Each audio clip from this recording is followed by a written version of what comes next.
ఈరోజు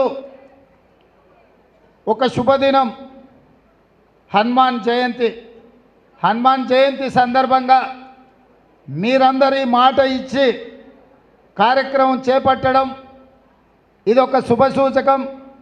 ఈ కార్యక్రమం తర్వాత మన లంబాడ సోదరుల ఆరాధ్య దైవమైన బావోజీ మందిరానికి మనందరం, నేను కూడా మీతో పాటు వచ్చి అక్కడ దర్శనం చేసుకొని దేవుడి ఆశీర్వాదం తీసుకొని కార్యక్రమాలు మనం మొదలు పెడదాం.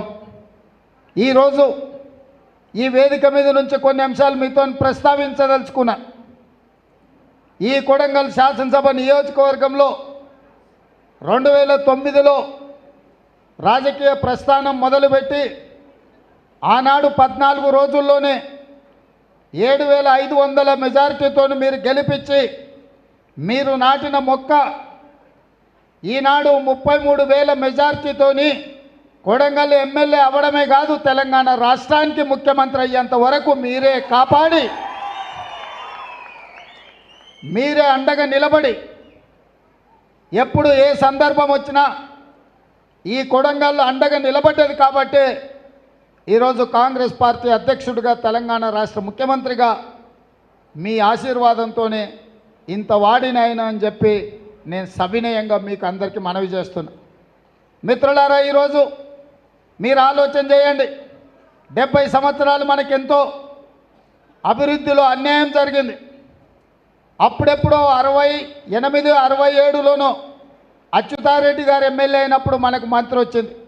పెద్దలు గురునాథ్ రెడ్డి గారు 5 సార్లు ఎమ్మెల్యే అయినా, నందారం వెంకటయ్య గారు ఎన్నోసార్లు ఎమ్మెల్యేగా అయినా మన కొడంగల్ ప్రాంతానికి ఒక మంత్రి పదవి కూడా రాలేదు. ఆ లోటు ఉండే.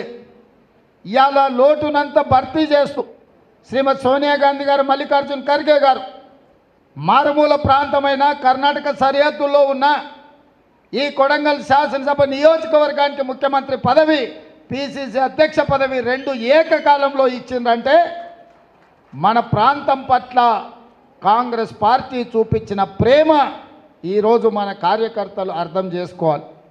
అందుకే ఈరోజు మనకు చదువుల విషయంలో కానీ, మనకు పెట్టుబడుల విషయంలో కానీ, మన ప్రాంత సాగునీరు తాగునీరు విషయంలో కానీ చాలా కాలం నుంచి అన్యాయం జరగడమే కాకుండా కృష్ణా వికారాబాద్ రైల్వే లైన్ కూడా 20 ఏళ్ళ నుంచి అది అక్కడనే పడవ పడ్డది, పడకేసింది. మరి ఇవాళ ఎప్పుడు మనము ఒకరి దగ్గరికి వెళ్ళి మనం చేయి చాపి అడిగే పరిస్థితి ఉండే. మనకు చిన్న సీసీ రోడ్డు కావాలన్నా, మోరి కాలువలు కావాలన్నా, ఇందిరమ్మ ఇల్లు కావాలన్నా, పిల్లలకు బడి కావాలన్నా, ఏదన్నా తండాలో గుడి కట్టుకోవాలన్నా మనం ఒకరి దగ్గరికి పోయి పట్నం పోయి ఎవరినన్నా మనం చేయి చాపి అడుక్కునే పరిస్థితి ఉండే.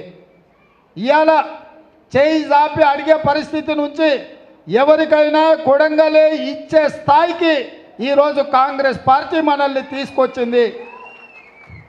రాష్ట్రంలో ఉండే 119 నియోజకవర్గాలలో ఏ అభివృద్ధి జరగాలన్నా, ఎవరు ఎన్నికల్లో పోటీ చేయాలన్నా ఇవాళ ఈ కొడంగల్ నిర్ణయం చేసే స్థాయికి ఈరోజు కొడంగల్ రానిచ్చింది అని అంటే మీ అందరి కష్టము, మీ అందరి కృషి, పెద్దవాళ్ళ ఆశీర్వాదంతో ఇవాళ మనం ఈ స్థాయికి ఎదిగినాం.